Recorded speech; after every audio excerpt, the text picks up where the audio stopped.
Dentre as atuais teses de direito de família, nós podemos destacar uma em específico e muito inovadora, que é o dano moral pelo inadimplemento alimentar. Esse tema, que foi um tema trabalhado em parceria com os professores Dimas Messias de Carvalho e o professor Conrado Paulino da Rosa, presidente do IBDFAM do Rio Grande do Sul, na atual gestão de 2014, trabalha com uma ideia de que aquele que não paga a pensão, ele não pode ser apenas imputado no dever de pagar a pensão, talvez incluindo honorários de advogado no momento de uma execução, ou ter suas contas penhoradas, e sim sofrer pedagogicamente uma punição pelo reiterado inadimplemento alimentar.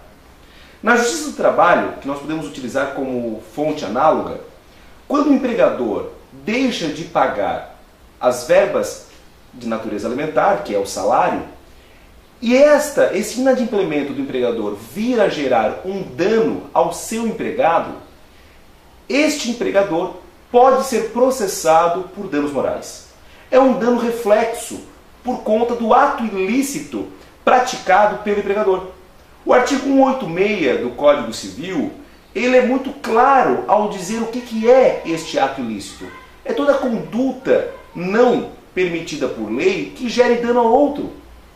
Então, no momento que esta pessoa pratica um inadimplemento e esse inadimplemento gera um dano reflexo de ordem patrimonial, como por exemplo o nome da pessoa vir a ser inscrita no SPC ou Serasa por conta do não recebimento daquele salário, ou mesmo de ordem moral por conta disto, afinal de contas nós podemos dividir aqui dois tipos de danos. Um dano patrimonial, exemplo, a pessoa não receber, deixou de pagar uma conta em dia, esta conta gerou um atraso, teve juros, multas, ou seja, teve um dano patrimonial, como também um dano extrapatrimonial, na seara moral, no íntimo, no âmago do ser humano, que é o teu nome estar escrito no SPC, no Serasa, estar recebendo ligações de credores.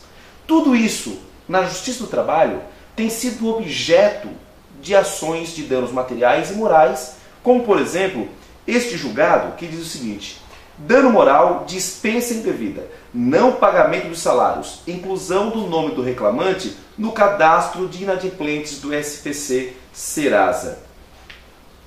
A inclusão do SPC Serasa foi uma consequência do não recebimento dos salários pelo reclamante. Dano moral provido. Essa decisão do TST da segunda turma, da relatoria do ministro Guilherme Augusto Caputo Bastos, julgado 30 de novembro de 2011 já, revela a possibilidade deste dano moral. Ora, doutores, se nós, na Justiça do Trabalho, onde o inadimplemento de uma verba que tem aspectos alimentares pode gerar dano moral, não me parece extremamente crível o direito de dano moral para aquela pessoa que recebe pensão alimentícia, só que o alimentante reiteradamente deixa de cumprir sua obrigação, gerando, neste caso, um inadimplemento alimentar que o alimentado vai ter que buscar agora uma ação de execução a fim de efetivar um crédito que tem natureza alimentar.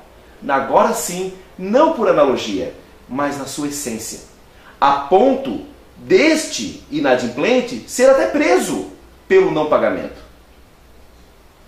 Se cabe até prisão, por que não danos morais? Certa vez, um cliente meu, eu tive um grande desprazer de atuar naquele caso, porque eu como profissional, eu me sentia aviltado. Porque o meu cliente, ele, ao buscar a execução do pai, e eu já era o segundo advogado a passar naquela história da vida dele, ao buscar a execução do seu pai, ele me conta que o pai só pagava quando vinha um mandado de prisão. Ou seja, ele não recebia pensionamento, ele não recebia mês a mês uma parcela, ele recebia indenizações anuais. Porque mais ou menos leva um ano e meio, às vezes até 2 anos, dependendo da comarca, para que o alimentante efetivamente pague a pensão. Até porque ele vai ser citado, vai ter o prazo de defesa, após a defesa ele vai ser novamente intimado sobre o cálculo, vai ser novamente oportunizado a pagar. Se não pagar, que aí é mandado, que é emitido o mandado de prisão. E se ele pagar, ele não é preso. Ora, para este tipo de alimentante, que deixa de pagar a pensão em dia por motivos vis, por simplesmente não querer cumprir aquela obrigação que fora condenado, ou muitas vezes acordou no divórcio, na ação de alimentos, para esta pessoa, pedagogicamente, deve ser sim aplicado a ação de danos morais. Deve o alimentado comprovar o sofrimento. Muitas vezes a mãe, que poderia dar uma escola particular, mas não pode dar uma escola particular para o filho, porque ela não recebe uma pensão mensal. Ela recebe anualmente um valor quando sai um mandado de prisão.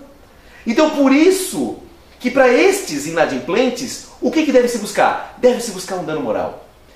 É situação muito semelhante, como acontece muitas vezes, na questão da Lei Maria da Penha. Muitas clientes minhas, eu oriento não a fazer necessariamente o pedido de medida protetiva. Porque, afinal de contas, doutores, a medida protetiva ela é válida até que a pessoa do agressor respeite a medida protetiva. Agora, quanto afere o bolso do agressor, ou seja, ingressa com uma ação de danos morais contra o agressor, para que ele pague pelos danos morais e materiais sofridos por sua vítima, com toda certeza ele para de agredir, ele para de ligar, ele para de mandar e-mail, ele para de fazer notícias falsas no Facebook, como a gente vê no dia a dia das leis forenses. Por isso que o dano moral, não estou querendo aqui gerar uma indústria do dano moral ou buscar enriquecimento sem causa. Não, apenas uma aplicação da lei que prevê, com base nos artigos 927 do Código Civil, artigos 186 e 187 do Código Civil também, que regra de maneira muito clara que o ato ilícito ou o abuso de direito, quando gera um dano, mesmo em ordem moral, devem sim serem compensados através de uma indenização pecuniária a ser condenado aquele que causou o dano. Esse tema ele é melhor descrito no meu site www.douglasfreitas.adv.br, onde tem vários artigos outros. Temos um artigo completo na coautoria com os professores Conrado Paulino da Rosa e o professor Dimas Messias de Carvalho, que eu tenho tanta estima, onde escrevemos o livro Dano Moral no Direito das Famílias, e temos dentro deste compêndio de artigos, temos especificamente sobre o dano moral pelo inadimplemento alimentar. Este livro pode ser encontrado pela editora Voxlege, na sua primeira edição, e na segunda edição pode ser encontrado pela editora Del Rey. Eu quero agradecer mais uma vez pela atenção, assine o canal Advogado Família e curta a nossa página do Facebook www.facebook.com/Douglas Freitas Advocacia. Muito obrigado.